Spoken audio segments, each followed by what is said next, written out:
Sejam todos bem-vindos. Esse é o nosso canal, Segredos da Fisioterapia. Eu sou o Rafael. Vou me apresentar e apresentar um pouquinho do nosso projeto para vocês. Nosso projeto é para falar sobre fisioterapia, desvendar alguns segredos, revelar algumas coisinhas que a gente atende e você às vezes nem tem conhecimento. Eu sou o Rafael, sou fisioterapeuta formado há 20 anos. Estou nessa jornada há um tempinho e passando por muitas áreas na fisioterapia, descobri que você não conhece tudo sobre a fisioterapia. Na verdade, eu não conhecia tudo sobre a fisioterapia. E é por isso que nesse programa a gente vai chamar diversos profissionais de diversas outras áreas, inclusive vamos chamar médicos, vamos chamar psicólogos, vão ter outras áreas aqui atuando. A gente vai bater um papo legal sobre toda a fisioterapia, tudo que como a gente pode te ajudar e desvendar vários segredos. Fique com a gente, acompanhe o canal e vai ter muita coisa legal para vocês descobrirem.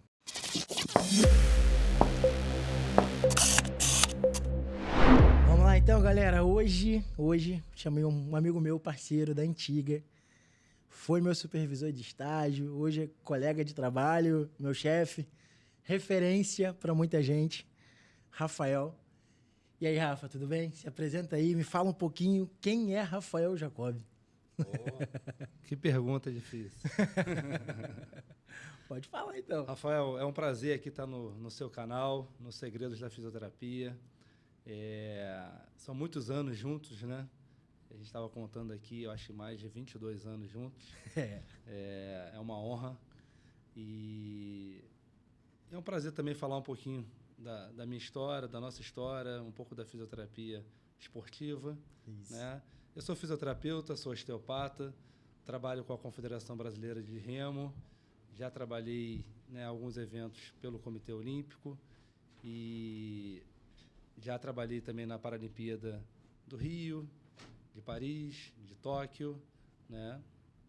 Algumas Olimpíadas aí na bagagem, né? Algumas coisas e muitos trabalhos internacionais com a seleção de remo, né? Todo ano tem um campeonato mundial. Em média são 3, 4 viagens por ano, atendendo a equipe.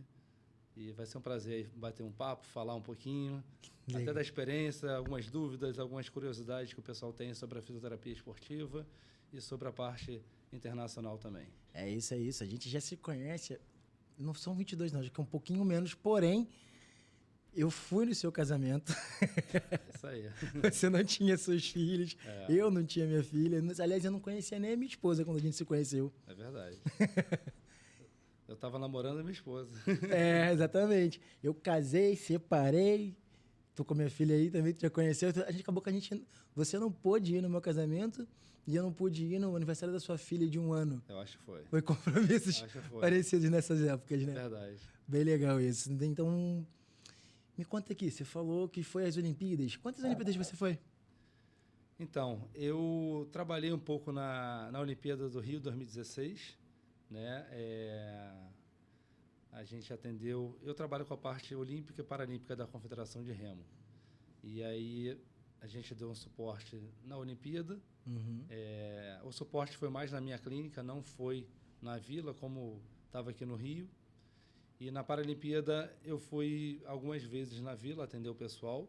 Né? Como é que funciona? Que às vezes cria uma curiosidade, como é que é uma fisioterapia numa Olimpíada, né? Geralmente o Comitê Olímpico Brasileiro e o Comitê Paralímpico Brasileiro, eles montam o que eles chamam de uma central de atendimento. Uhum. Né? Então, naqueles prédios, né, dentro da vila, o Brasil, né, cada seleção ele tem tantos andares ali, de acordo com o número de atletas, no número da delegação, e geralmente um andar inteiro é a parte médica.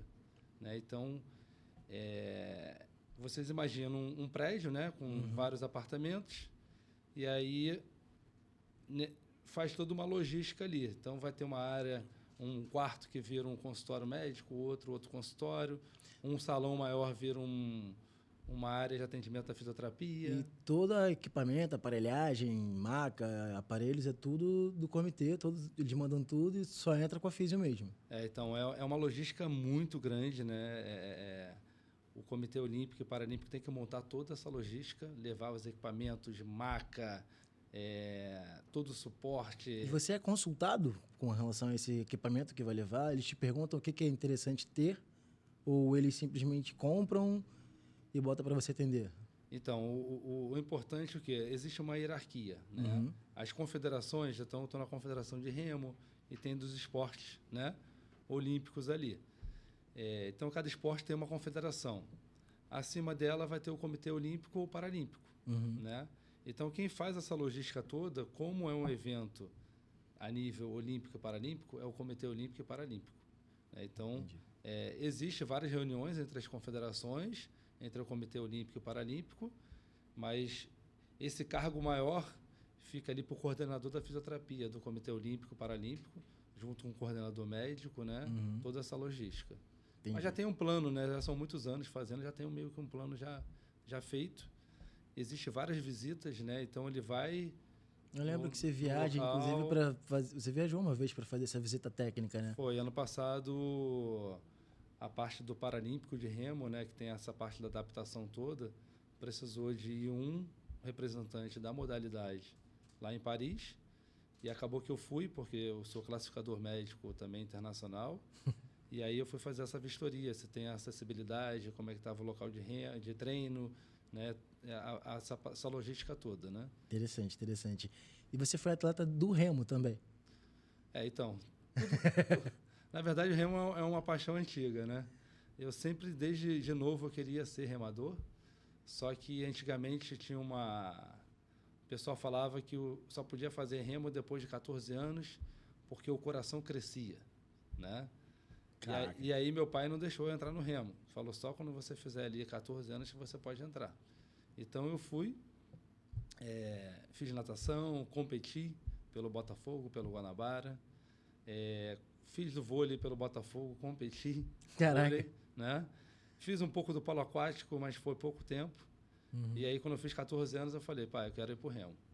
E aí eu morava em Botafogo, e aí meus amigos do prédio eram vascaínos, a gente foi começar no remo do Vasco. E aí fiquei um mês lá, aí meu pai foi ver, não gostou tanto, achou longe, que eu morava em Botafogo, ia para Lagoa todo dia, e tinha o Guanabara, que era do lado de Botafogo. Uhum. Falei, por que não vai no Guanabara? Aí eu fui no Guanabara, comecei no Guanabara, né? Em 97 eu consegui o índice para a seleção brasileira, e aí competi o sul-americano. Lá eu fui convidado para ir treinar no Flamengo, que aí eu fui para o Flamengo e fiquei até o final da carreira. Mas como assim uma paixão pelo remo? Por quê? Você via alguém da família? Por que você teve essa paixão assim pelo remo? Então, meu pai fez remo, mas muito pouco, né? Mas eu tenho alguma coisa com o mar que me chama a atenção. Então eu vi aqueles barcos, né? Eu gosto de barco, eu gosto de mar. E aí eu queria fazer o remo, né? Meu pai é professor de educação física, né? E nadava.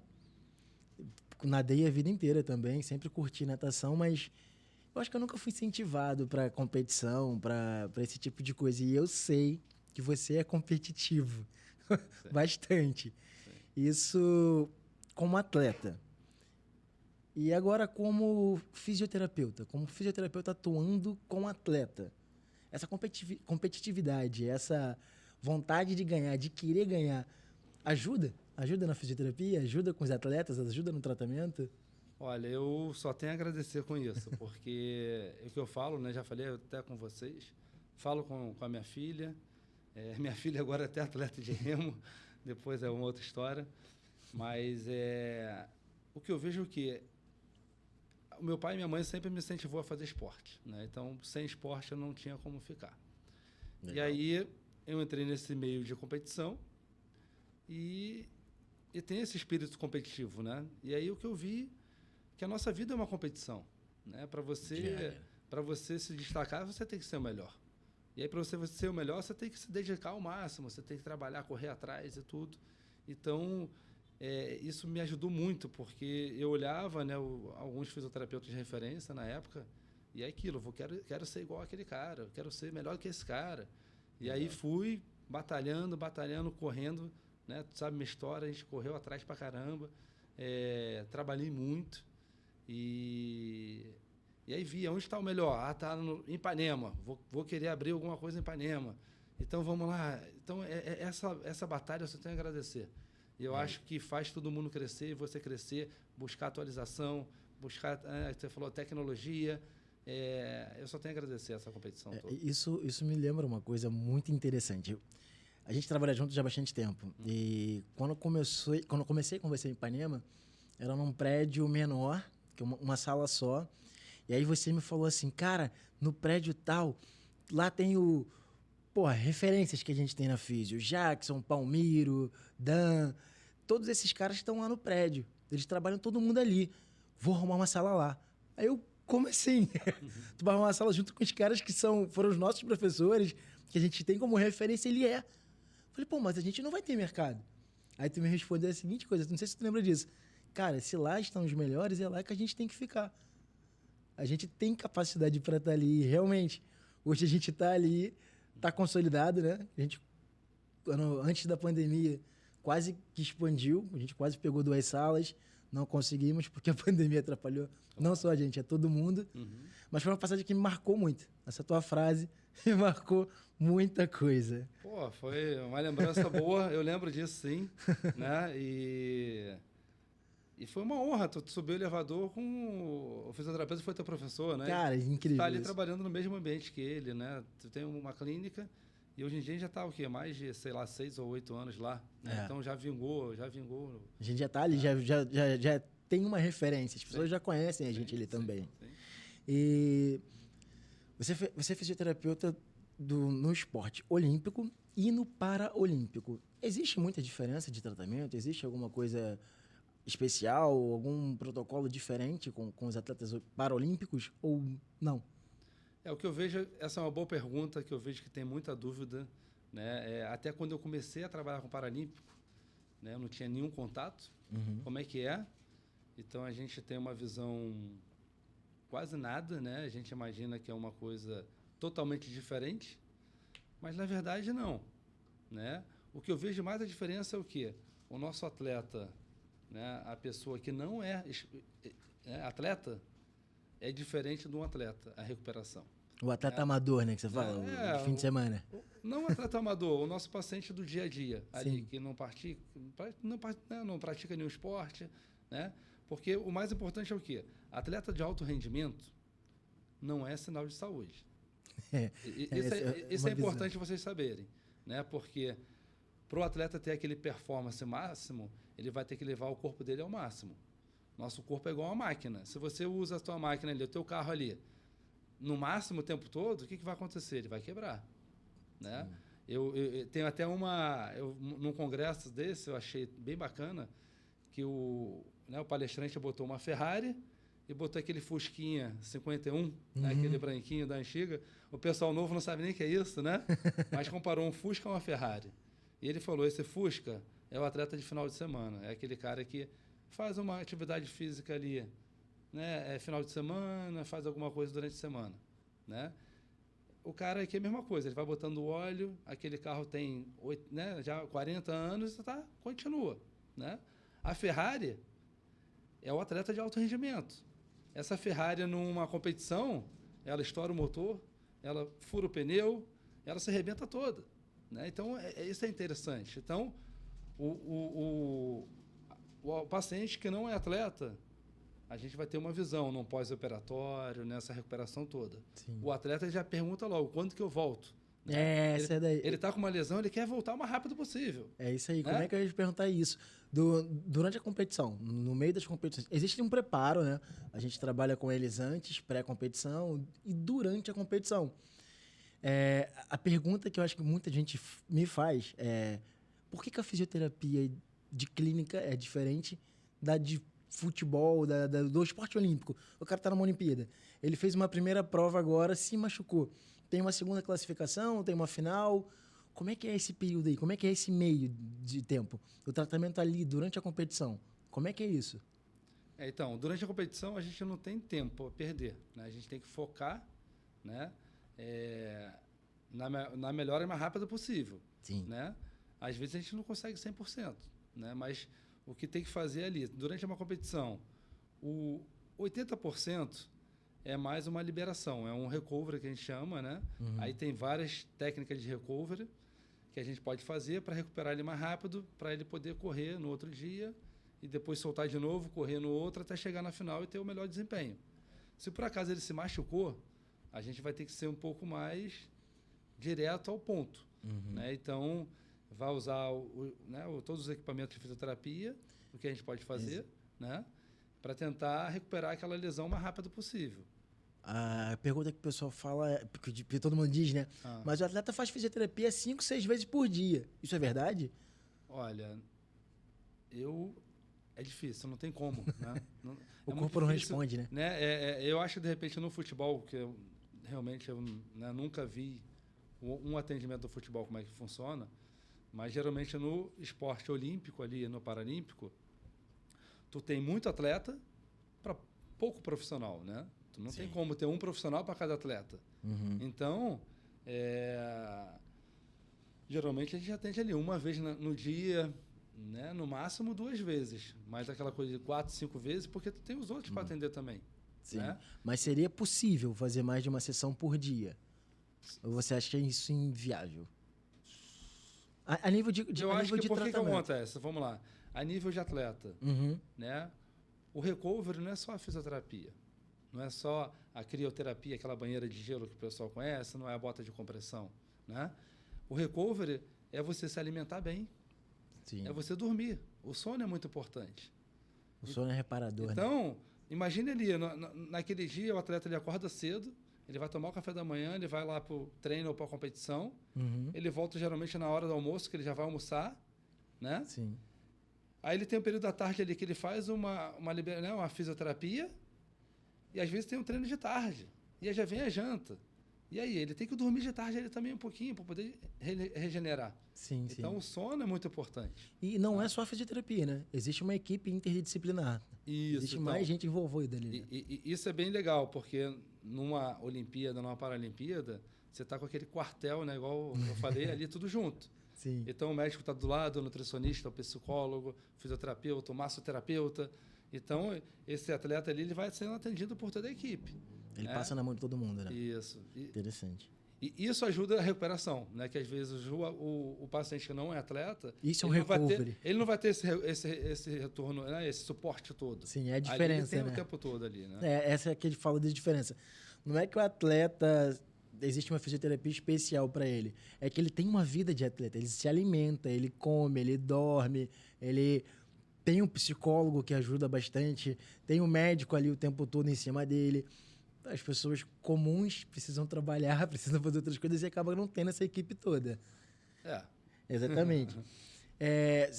Existe níveis de não é lesão. No Paralímpico, por exemplo, tem um cara que tem uma perna, o outro que é amputado de um braço, algumas deficiências. Como é que é para essa classificação? Como é que é selecionado para ver que classe que ele vai competir? Como é que é essa classificação? Então, é importante saber, né, que cada esporte tem uma regra de classificação. Tá? Então, para aquele atleta paralímpico poder competir, ele precisa passar num painel de classificação para ver se ele é elegível ou não é elegível. Né? No remo, que é o meu esporte, né, no caso, eu sou classificador médico nacional e internacional, né, pelo órgão que é o World Rowing, é o órgão mundial do remo, né? Você tem que fazer um curso, você tem uma prova, você passa e você faz esse painel, né? Então, como é que funciona? Um atleta que tem alguma lesão, ele vai chegar no clube, dependendo, ou um projeto social, né, onde ele vai tentar treinar, ele vai treinar. Só que para ele competir, ele precisa passar pelo painel de classificação. Durante uma competição oficial, né, no caso a nível Brasil, geralmente é no Campeonato Brasileiro, e aí tem o painel, eles mandam a documentação médica, querendo passar por esse painel, a gente avalia toda aquela documentação, e aí vê se ele pode ir para o painel ou não. Nesse painel, no remo, no caso, o classificador médico pode ser fisioterapeuta ou médico. Isso é legal porque vai ter alguns fisioterapeutas né, O escutando a gente. classificador pode ser fisioterapeuta. E aí é um campo que o fisioterapeuta pode fazer. Vamos Legal. supor, o remo é o que eu gosto, mas ele gosta da natação, do vôlei. Ele vai entrar ali, pô, eu posso ser um classificador médico do esporte que eu gosto. Legal. Aí Né? ele vê a limitação física do atleta. Aí nessa classificação você tem uma avaliação, Aham. você segue ali e tem uma pontuação. Sim. Então, de acordo com a pontuação ali, ou as características, você classifica ele em determinada classe. Entendi. Né? No remo são 3 classes, né? Que é o PR1, PR2 e PR3. Né? Na natação são muito mais classes. Né? E aí, nessa classificação, ele é elegível. E aí, sim, ele pode competir naquela classe dele ali. Entendi. Entendeu? Essa questão da classe PR1, PR2, qual é a diferença de uma para outra? Então, o remo, né? O pessoal conhece aquele, né? O barco, vai remar Barco fininho. fininho. O do Paralímpico é um pouquinho mais largo, adaptado ali, Uhum. né? O PR1, né? Ele geralmente ele tem alguma lesão que não tem o controle de tronco. Controle né? de tronco. Não tem controle Aham. de tronco. Ele vai remar com braço e ombro, né? Ombro e braço. Pode movimentar um pouquinho o tronco, mas o movimento tem que ser do tronco, não saindo do quadril, né? Não da articulação coxo-femoral ali. Ele né? tem que ter... O quadril não pode ter movimento. Se a flexão do tronco ali começar na coxa femoral, aí já é uma outra categoria. Já é outra categoria. Entendeu? Se começar acima, né, aí ele é o PR1. Uhum. Né? A segunda categoria é o PR2, que ele pode remar com tronco e braço. Né? Vai remar com tronco e braço. E aí ele vai ter um controle de tronco, o movimento vem ali da articulação do quadril, mas ele tem algum problema no joelho, no tornozelo ou no quadril dele, que a flexão do joelho dele não chega a 90 graus. Entendi. Né? Ele não chega até 90 graus, ele tem que ter menos do que isso aí, ele vai ser PR2, vai remar com tronco e braço. E se por acaso, aí já vem o PR3, que é a classe que rema com perna, tronco e braço, é muito parecido com o olímpico, usa o mesmo barco do olímpico. Né? Ele já não tem nada de diferença de o equipamento. PR1 e PR2 usa equipamento diferente, o PR3 não, é igual. Né? A maioria dos atletas que são do PR3, no caso, são os que eu conheci, né? São os amputados. Isso, o amputado, ele já automaticamente ele está elegível no PR3. Sim. Né? E aí tem que perder 10 pontos em um membro ou 15 pontos em 2 membros. Uhum. Se por acaso ele perder mais de 20 pontos, né, no mesmo membro ali, ele pode correr 2 barcos do PR3. Entendi. E durante a competição, você me falou de um caso legal. No meio da competição, você tem intercorrências, atendimentos de emergência. Já aconteceu alguma coisa com você parecida? Alguém se machucou, tu teve que entrar?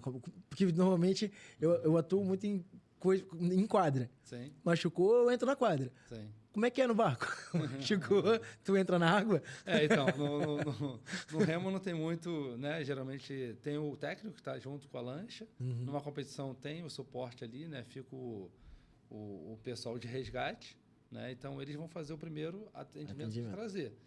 Depois que esse cara, né? Se o atleta sai, aí o suporte externo a gente ajuda ali, né? Tem um caso interessante, mas foi um pouquinho antes de uma classificatória para Paralimpíada, né? O atleta René, que foi bronze em Tóquio, né? Do remo. Ele era da classe PR1, que só pode remar tronco. Só o tronco. E geralmente eles usam uma faixa para prender, né? Antigamente tinha mais faixas, agora limitaram por segurança, né? Mas antigamente tinham 3 faixas, tinha que botar 3 faixas no tronco. Ele é de Salvador, né? Ele é da Bahia. E aí lá estava um dia marolado, ele virou, né? E preso. Imagine o atleta sem movimento, né, da perna, preso ali de cabeça para baixo dentro d'água. Né? Caraca! Então, ele falou que ficou naquela agonia, ele era muito forte, se debateu todo puxando, conseguiu se soltar da cadeira, né? E aí começou a sentir uma dor na costela. A gente fez os exames, tinha uma fissura na costela dele, uma fratura, né? Caraca! E aí criou aquela expectativa, e agora, para competir, né? Aí, nessas horas, a fisioterapia até ajuda, né? Aí eu fiz uma bandagem funcional, uma bandagem ali para estabilizar aquela região da costela dele. Uhum. E aí, isso era na França, ele competiu. E graças a Deus consigo se classificar para a Paralimpíada. Isso foi na França? Foi na França. Caraca, desespero do cara. Na verdade, ele virou aqui no Brasil, né? Ele virou no Brasil, mas conseguiu ir para a França. Viajou, foi para a França. Caraca, legal. Isso coisa de 2 semanas, né? Existe também muita tecnologia, né, na fisioterapia. Os aparelhos, os equipamentos estão bem... os equipamentos estão mais modernos, cada vez mais modernos. O que você tem de novidade, assim, para contar pra gente? De aparelho, O que você vê de novo na fisioterapia com relação à tecnologia? Porque acaba ajudando. Sim, acaba ajudando muito. Sim. A mão ainda é o principal instrumento da gente. Mas hoje tem a tecnologia aliando muito. E o que você pode falar dessas ondas de choque? Tem os aparelhos de aquecimento super modernos. O que tem de novo aí? O que está vindo de novo aí pra gente? Entendi. Então, eu sou osteopata, você também faz osteopatia. A gente gosta da terapia manual. Gosta de meter a mão, né? Gosta de botar a mão. Mas é isso aí, a tecnologia ela está vindo e não tem como fechar o olho e viver, né, do antigo. Eu acho que essa combinação da terapia manual com essa alta tecnologia, né, com a fisioterapia alta tecnologia, é o futuro. Né? E o esporte que eu acho que é o maior incentivador, né? Porque o atleta ele tem que recuperar o mais rápido possível. A nível de futebol, é um atleta que é muito caro para o clube. Sim. Né? Então, começou a ter um investimento no departamento de saúde. Né? Começa a ter toda uma corrida para descobrir alguns equipamentos para acelerar a recuperação dele. Sim. Né? Então, eu vejo que a fisioterapia, né, quando a gente começou, usava forno de Beer, né? Infravermelho, turbilhão, né? Aquelas coisas que... Ondas curtas, né? Coisas que hoje em dia a gente nem usa mais, né? E foi evoluindo tudo, né? O que eu vejo é que os eletroestimuladores estão evoluindo muito. Né? Tem a marca Globus italiana, que é muito usada no esporte. A gente usa muito na nossa clínica também, né? Bastante.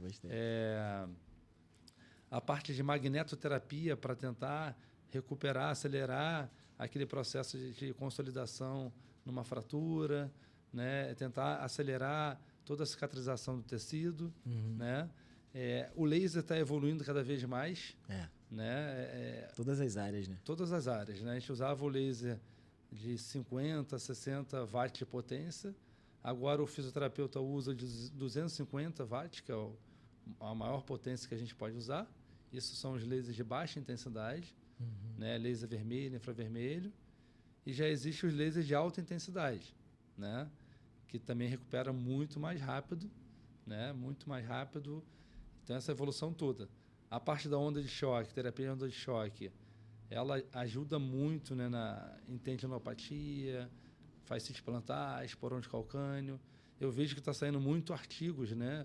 Cada vez mais, né, agora de liberação miofascial, de relaxamento muscular, para trigger point, para nódulo de tensão.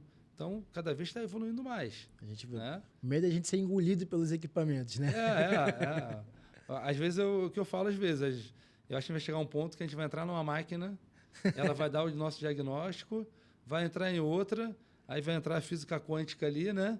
Vai mandar nossas células todas e vai consertar o que está ruim. No filme Avatar tem essa maquininha. A gente entra num tanque com água e fica rodando e costurando a gente. Entendeu? Não vai chegar a esse ponto não, né? Eu acho que aí a gente vai ter que voltar só na osteopatia, de manipular e tudo, porque o resto vai botar tudo no lugar. Pegando esse gancho da parte de tecnologia, a gente trabalha muito com a mão, né? A gente toca muito no paciente. E a osteopatia é muito toque, é muito sensibilidade, né? Como é que é o atendimento de osteopatia? Vocês fazem osteopatia nos atletas olímpicos e o que é a osteopatia direitinho? Explica pra gente o que é um pouquinho da osteopatia, como que é? Essa é interessante, boa, gostei. Então, muitas perguntas, né? O que é osteopatia? O pessoal pergunta também muito. Em relação ao esporte, a gente usa, tá? Eu vou explicar. Para ser osteopata no Brasil, né, tem que ser fisioterapeuta ou médico. Né? Você tem que ter essa primeira formação. Você vai entrar numa escola de osteopatia, estudar 5 anos, terminar todo o curso, apresentar a tua tese, ter o certificado, né, você é osteopata. A visão da osteopatia é diferente da fisioterapia. né? Em alguns lugares do mundo, o fisioterapeuta é uma coisa, é uma faculdade, a fisioterapia é outra coisa. No Brasil ainda não, é uma especialidade. A osteopatia é uma coisa, a fisioterapia é outra. No caso, eu estou estudando ali o 2º grau. O que eu vou fazer de profissão? Ele pode entrar numa faculdade de osteopatia. Ah, sim. Ele não precisa ser fisioterapeuta. Entendi. Né? Isso aí é Portugal, Itália, França, Bélgica, né? Outros países, tem vários países. Como a quiropraxia nos Estados Unidos. Como a quiropraxia também. Né? E aí, mas aqui no Brasil, né, você tem que ser fisioterapeuta ou osteopata para entrar numa escola. E aí, essa visão é bem diferente da visão da fisioterapia. Né? Os princípios da osteopatia, né, quem inventou foi um médico americano. Né? Ele tem o princípio que o nosso corpo é um todo, tudo está interligado. Então, o segundo princípio dele, que a estrutura governa a função. Então, se uma estrutura está desalinhada, toda aquela função ela está desalinhada. Né? E o terceiro princípio, que o nosso corpo ele auto-regenera, ele se autotrata. Né? Então, o osteopata ele vai procurar o quê? A causa da dor. Você está com uma dor na coluna. Eu vou fazer uma avaliação do teu corpo todo, do que não está movimentando bem. A gente procura áreas que não estão movimentando bem, que pela visão osteopática, se uma área não está movimentando bem, outra área vai ter que movimentar mais para compensar essa área. E aonde movimenta mais é onde tem a limitação, a dor, a inflamação. Normalmente onde o paciente fala, estou com dor aqui, eu vou ver mais embaixo, ele reclama, mas minha dor é em cima. É isso aí. Né? Às vezes a dor do lado esquerdo, mas o bloqueio no quadril direito. Aí tu manipula aqui, aquela mobilidade vai melhorar, né? Nesse lado, o lado esquerdo vai sobrecarregar menos, vai aliviar a dor. Né? O corpo vai entrar numa regular... ele vai tentar regenerar ali, se regular, se equilibrar, né? Se equilibrar, e aí tudo vai movimentar melhor. E aí, pensando nisso, o atleta é maravilhoso, porque se ele tem uma disfunção ali, a biomecânica dele não está boa. Sim. Aí o gesto esportivo dele, de repente, não está legal. E aí o osteopata vai, manipula aquela área, ele tem mais mobilidade, ele começa a treinar muito mais. Sim. Né? O rendimento dele melhora ali. Né? E aí, a nível de Olimpíada, tem muitos fisioterapeutas que são osteopatas, né? Sim. Que aí, durante o atendimento, ele faz algumas manobras da osteopatia, ele faz uma avaliação osteopática, né? Ele complementa ali. Porque é importante esse toque, você sentir o tecido ali também. A gente vê que o fisioterapeuta ele faz uma avaliação. Não falando mal de fisioterapeuta, tem gente. Mas a avaliação que a gente vê na osteopatia... é muito mais detalhada, é muito mais minuciosa. É quase uma avaliação médica mesmo. Por isso que eles falam que a gente é profissional de primeira intenção, porque a gente consegue avaliar muito bem. Isso é legal, né? Justamente, porque o osteopata, né, se você vê que aquele atleta está sentindo uma dor que possa ser uma intercorrência médica, você não vai tratar aquele atleta. Você vai chegar para o médico e falar, eu acho que ele está com algum problema, e vai pedir uma consulta médica ali para ele, uma avaliação médica também. Né? Além de melhorar, né? A própria manipulação, né? Aquele estalo que o pessoal gosta, né? Que vira a marca. A osteopatia não é só manipulação, né? Mas a maioria dos atletas, né? Eu quero que manipule. Quero que estale. Quero que estale. Acontece muito isso, né? Então, o estalo, né? Ele fica subjugado ali. Né? Se não instalar, ele fica frustrado. E aí, quando instala, ele vê, voltou para o lugar, ele já entende, né? Voltou para o lugar, agora vai tudo funcionar, eu vou melhorar o rendimento. Então, é uma coisa até, eu vejo, muito psicológica, né? Cria uma confiança. Uma dependência. Né? Uma dependência, uma confiança que, botou no lugar, agora eu vou ganhar, agora eu vou. E até pra gente, às vezes a gente vai manipular o paciente e não faz a cavitação, só que a gente vai reavaliar, foi. É verdade. Mas quando o paciente, o atleta não escuta, não foi não, cara, não senti nada não instalou nada. Eles querem o estalinho, né? Eles e a gente também, né? Que dá uma sensação também de, alguma coisa mexeu. Né? Alguma coisa aconteceu aí. E não é só a manipulação, né? Existe a técnica de agulhamento a seco, a acupuntura dá para fazer também, né? Isso, então. Como, né, alguns gostam muito da osteopatia, tem muito atleta que gosta de ventosa, de acupuntura, né? Do dry needling. Então, tu vê o pessoal fazendo ali a acupuntura ali, tem muitos fisioterapeutas que são acupunturistas também. E aí usa dry needling. É legal, às vezes, também, como tá na Olimpíada, geralmente é uma sala, tem 10 fisioterapeutas ao mesmo tempo atuando, né? Você está atendendo ali, às vezes você não faz, eu não faço dry needling nem acupuntura. Tem um atleta que gosta, tu pergunta, pô, dá para fazer aqui no meu atleta aqui?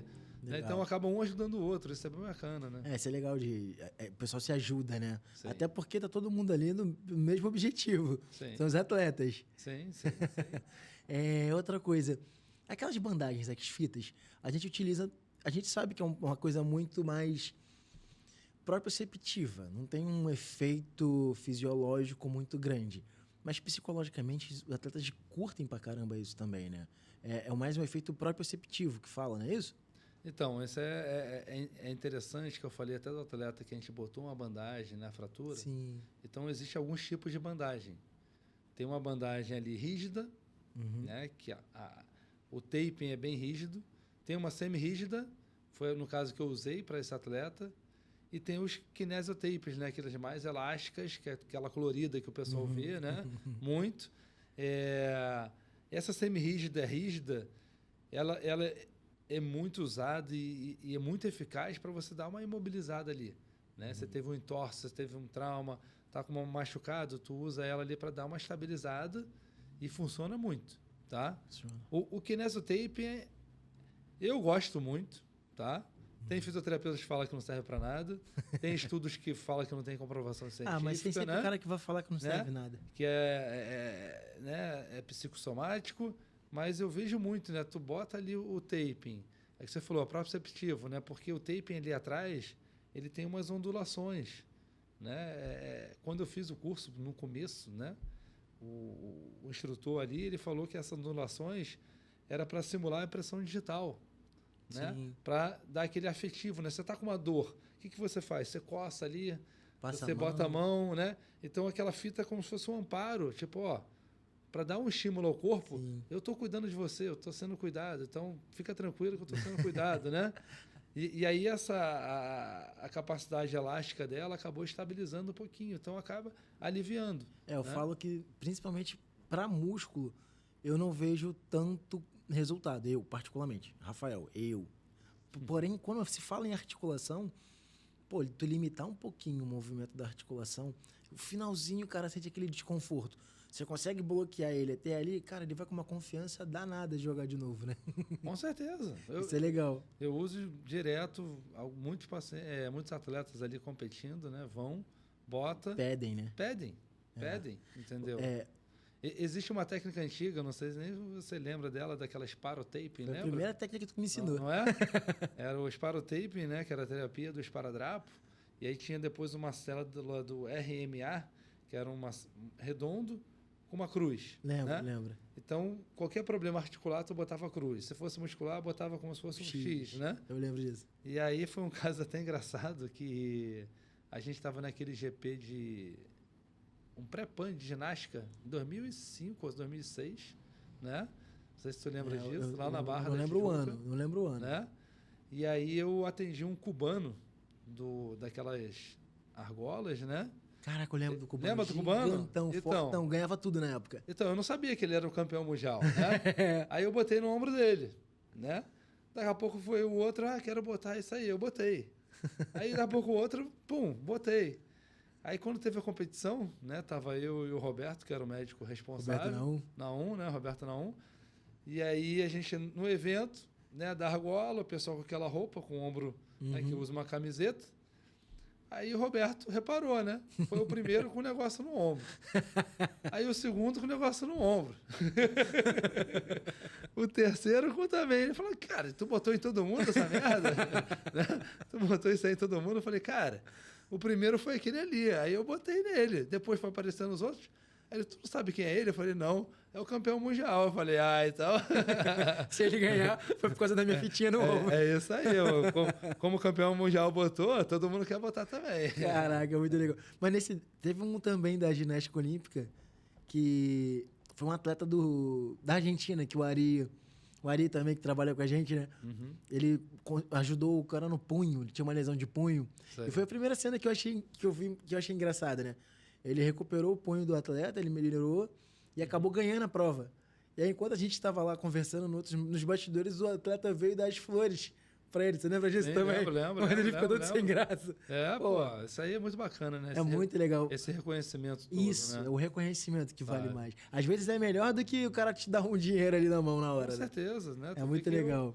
O fisioterapeuta salvou ele, né? É. Tipo assim, na cabeça dele, o cara me salvou. Entre aspas, salvou mesmo. Salvou. Porque ele não ia conseguir render com a mão doendo, com o punho doendo. Verdade. Outra coisa, você falou da osteopatia que manipula, que pega a área específica, né? A área de hipomobilidade e manipula para ajustar. A quiropraxia também faz manipulações, né? Mas você sabe passar um pouco, você entende um pouco da diferença de uma para outra? Porque minha visão como quiroprata, eu trabalho mais com quiropraxia hoje do que com a osteopatia. Na osteopatia, a gente vai em cima da disfunção e trata ela para o corpo se autorregular. Na quiropraxia, a gente sai manipulando tudo. A quiropraxia clássica, que hoje em dia também a própria quiroprata está vendo muito da osteopatia e está seguindo um pouco por essa linha. Mas antigamente, a clássica, o cara chegava, tá com uma lesão no tornozelo, manipula o tornozelo. Joelho, manipula o joelho. Quadril, manipula o quadril. Vai manipulando tudo. E na osteopatia, eles falam que quando dá muita informação, acho que o corpo não consegue captar esse tipo de informação. Não tem mais ou menos uma coisa dessa?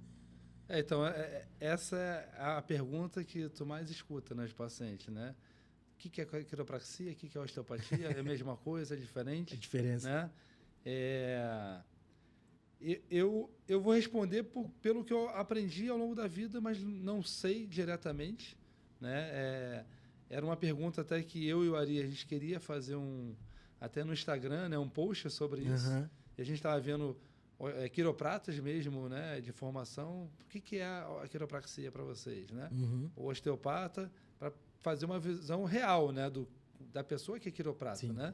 Eu sou osteopata, então o que eu sempre escutei que a quiropraxia veio da osteopatia. Sim. Só que aí, durante um curso, teve um francês osteopata que veio fazer um curso e tinha um pessoal na sala.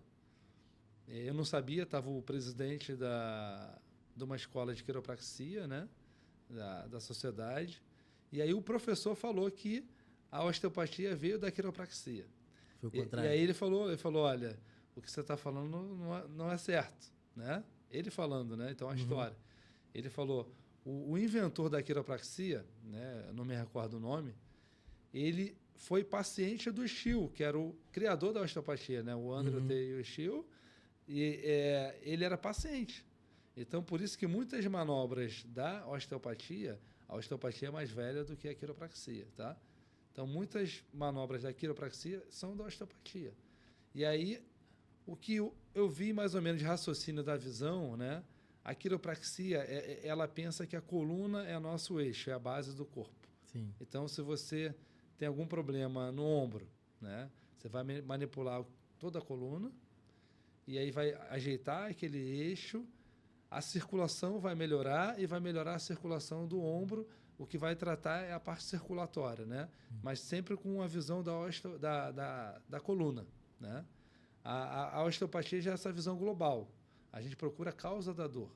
Você está com uma dor ali, né? Como eu falei, na lombar. Eu vou avaliar o corpo como um todo, quais são as zonas que não estão movimentando bem, que tem uma disfunção osteopática, né? E você vai manipular essas zonas, né? Que se você melhorar, manipular, trazer mobilidade, movimento aonde não está movimentando, o corpo vai se autorregular.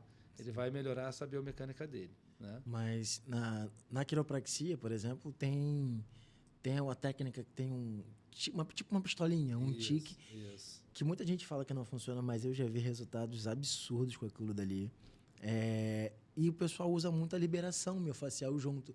Nos Estados Unidos é comum o cara vir fazer quiropraxia, e o cara é especialista, tá? O cara é quiroprata puro, e o outro que é quiroprata que faz liberação, tem um outro que é especialista só em pescoço. Lá é muito segmentada. E você chega lá com uma dor no pescoço, o cara vai avaliar o teu pescoço, vai manipular o teu pescoço e te mandar embora. Sim. Coisa que nos Estados Unidos a quiropraxia faz lá. Aqui no Brasil a gente tem a mania do quiroprata também não faz isso. Ele acaba avaliando tudo. Como a gente é fisioterapeuta, né? Sim. Tem esse diferencial, Sim. porque lá o cara só é quiroprata. A gente acaba avaliando umas coisas e vendo as outras coisas. Mas ainda assim, eu vejo ajustando tudo. Vocês têm alguma técnica combinada? Tipo, liberação, alguma coisa? Ou técnica para tecido, técnica para músculo? Tem técnica? Na osteopatia também. A gente tem técnica para liberar o tecido muscular, né? Tem técnica a nível visceral para tratar as vísceras, né? No caso, a mobilidade dos órgãos, o tecido facial que envolta, né?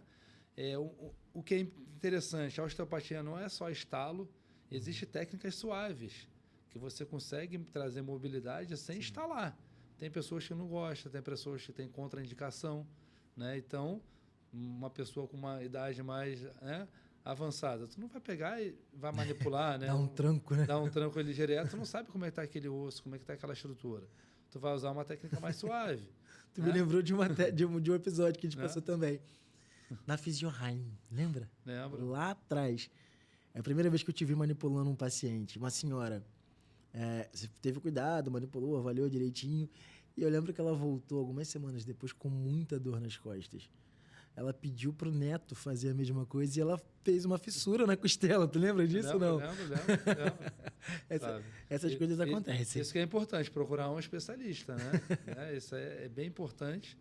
O que você falou ali da quiropraxia, que tem aquele instrumento de fazer, né? O TIC. No caso, a gente tem a Daniele lá, que trabalha com a gente também, que é quiroprata. Eu estava com a epicondilite lateral, né? Uma dor no cotovelo ali. Cara, nunca tinha usado. Ela usou.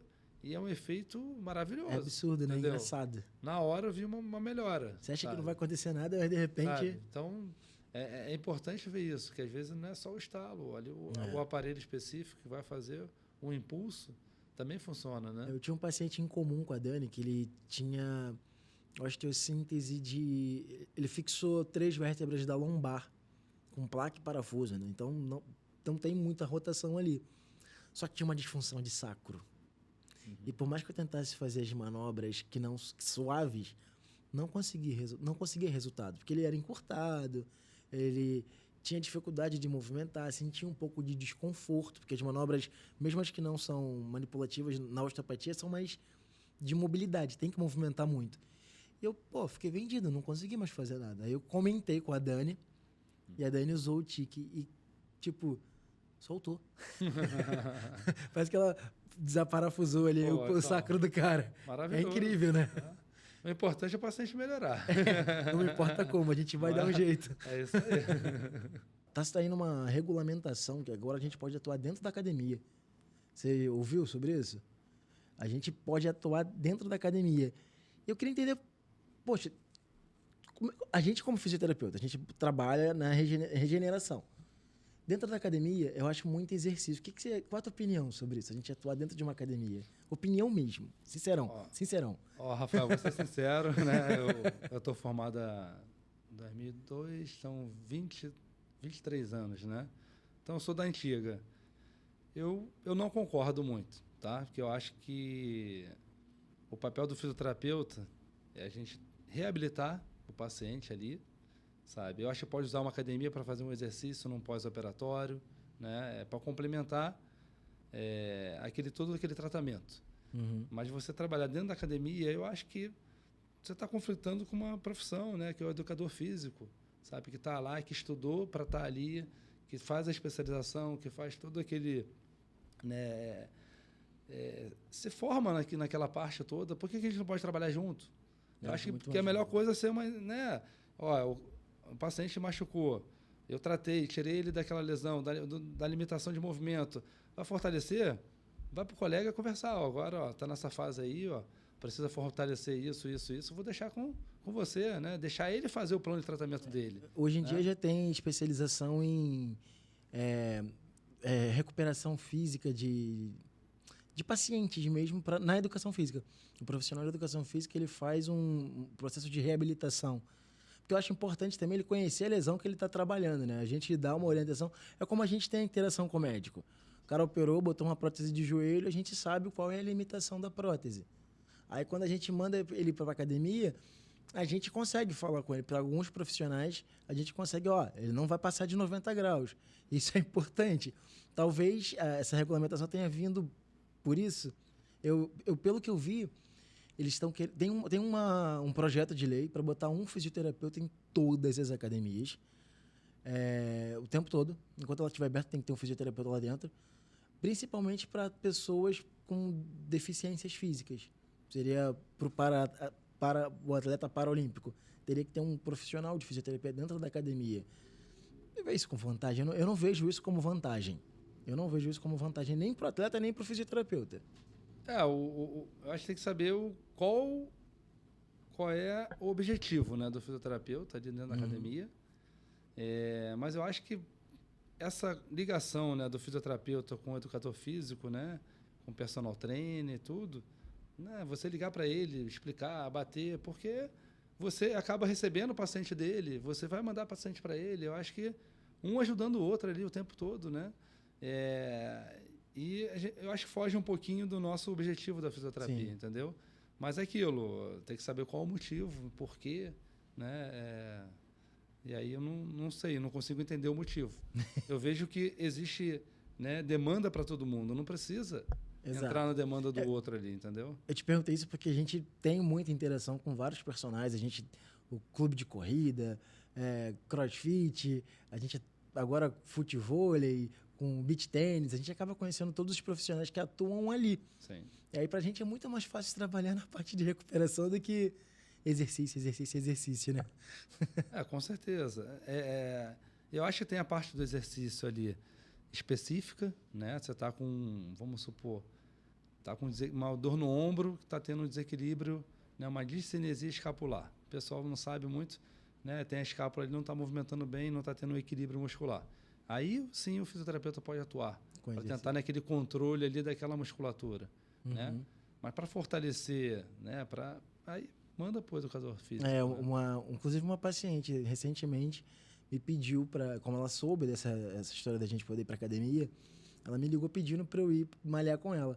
Eu falei, mas como assim? Não, é porque eu não estou confiante ainda do meu ombro. Ela fez uma cirurgia com ancoragem, ela luxou, e aí o ombro agora não movimenta por completo. Então, ela tem medo de, no final do movimento, se machucar. E aí, fica lá comigo, me ajuda a fazer. Eu falei, não, calma aí. Eu vou te indicar um personal e ele vai saber trabalhar com você. É porque também tem a confiança do paciente com a gente, né? A gente acompanhou ele do braço de tipóia até o final do movimento. E aí, quando eu tô mandando ele para academia, ele tem medo. E isso por isso é legal essa interação. Por isso que eu te perguntei, porque a gente tem essa interação com esses profissionais, né? É diferente... Perfeito. Largar o paciente, vai embora. Não, perfeito. Eu acho que vale a pena nessa transição, né? E pra gente fechar aqui, o que você espera do futuro da fisioterapia esportiva? Como você enxerga a gente daqui a uns 10 anos? Como você falou dos aparelhos engolindo a gente, como é que você imagina que vai ser daqui para frente? Toda a tecnologia chegando, Terapias manuais, a gente acaba pegando coisas antigas. A maioria é antiga e refinando. Sim. Mas você vê alguma coisa de... O que você prevê para o futuro da fisioterapia? Então, essa é uma pergunta boa. Eu acho que, né, nesses 23 anos já mudou muita coisa. Eu acho que vai mudar muito mais.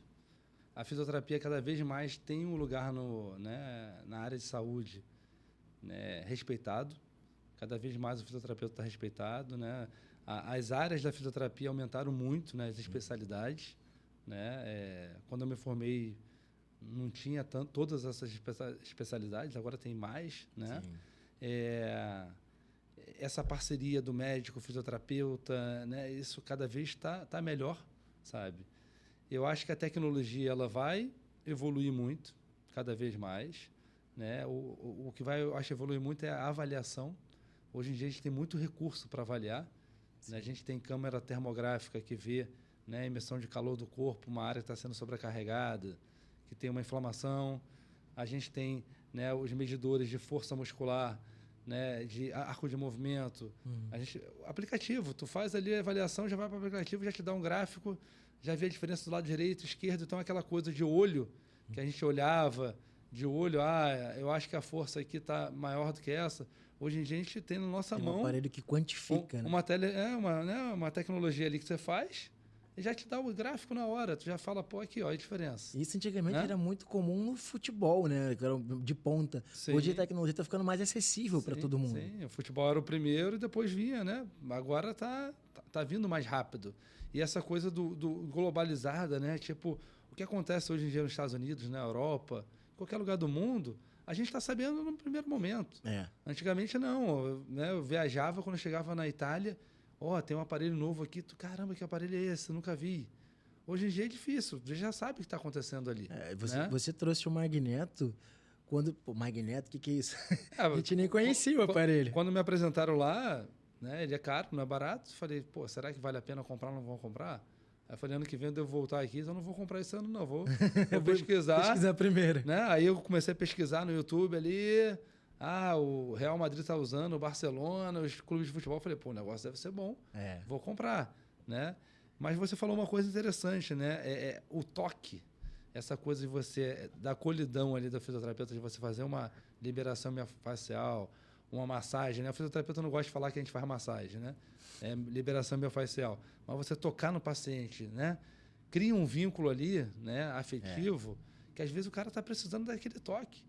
Né? E a tecnologia não vai ter, vai ser fria, uma coisa fria.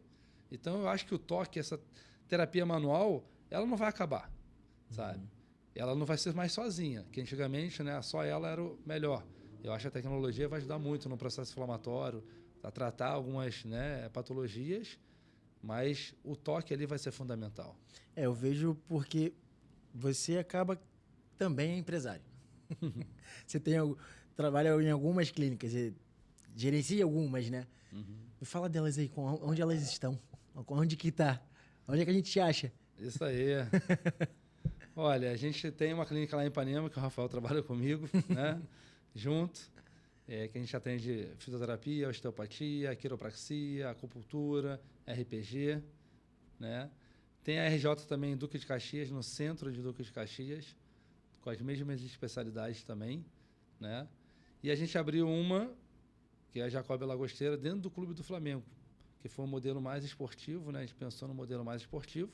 Rafael também trabalha com a gente lá, né? E aí lá tem a parte de recovery, né? A recuperação, fisioterapia, quiropraxia, osteopatia, RPG, acupuntura também, mas é mais voltada para o esporte. E lá o espaço é bem maior, né? Lá é bem mais legal de trabalhar. Isso. Com relação à mobilidade de atleta. E equipamento a gente tem todos lá agora também, né? A gente está com a bota de compressão, o laser, em todas as unidades a gente já está com laser. Hyperice, joelho, ombro. Hyperice, joelho e ombro, em todas elas. Isso tudo acelera muito o processo de recuperação, né? A banheira de crioimersão, banheira de gelo. Tudo isso está sendo bem utilizado lá, né? Sim. Legal. Então, deixa eu te perguntar. Alguma recomendação para a galera? Alguma dica final aí? O que você acha que é importante passar para as pessoas? Mantenham-se ativos e continuem procurando a fisioterapia para recuperação? Para recuperação e para prevenção. Isso que é importante. Prevenção, porque hoje em dia, né, eu vejo que depois da pandemia criou um hábito da saúde. As pessoas estão praticando muito mais esporte, né, exercício, né? Tem pessoas que nunca fizeram nada durante a vida e agora estão correndo, às vezes, todo dia e acabam se lesionando, né? Então, a fisioterapia também atua nessa prevenção. É importante, estou fazendo exercício, marca uma sessão com o fisioterapeuta, faz uma avaliação, vê se você tem alguma disfunção mecânica ali que está sobrecarregando alguma área, que isso aí vai gerar uma lesão daqui a pouco. Essa avaliação que você falou de termografia, de análise de força, isso é legal para esses atletas que não são, vamos botar assim, atleta amador, atleta de final de semana? Então, é interessante fazer a termografia, avaliação de força e uma avaliação osteopática para ver se tem alguma disfunção mecânica das articulações. Isso vai melhorar o treino dele, a performance dele, ou simplesmente evitar que dê uma lesão? Então, ele vai melhorar a biomecânica, né, do movimento ali, vai sobrecarregar menos as articulações, né? Então vai ter uma prevenção da lesão e vai ter um aumento do desempenho, né? Vamos supor, ele está com uma diferença no desequilíbrio muscular ali, ele está compensando um lado, o outro, ele acaba gerando mais desgaste, né, energético para produzir aquele movimento do que se ele tivesse equilibrado, né? Então, às vezes, correndo ali, ele está com uma disfunção no quadril. E aí ele começa a compensar. Ele poderia correr muito melhor se ele tivesse todo equilibrado. Todo alinhadinho, né? É. Ah, legal. Cara, foi um prazer. Falou. Prazer mesmo conversar com você.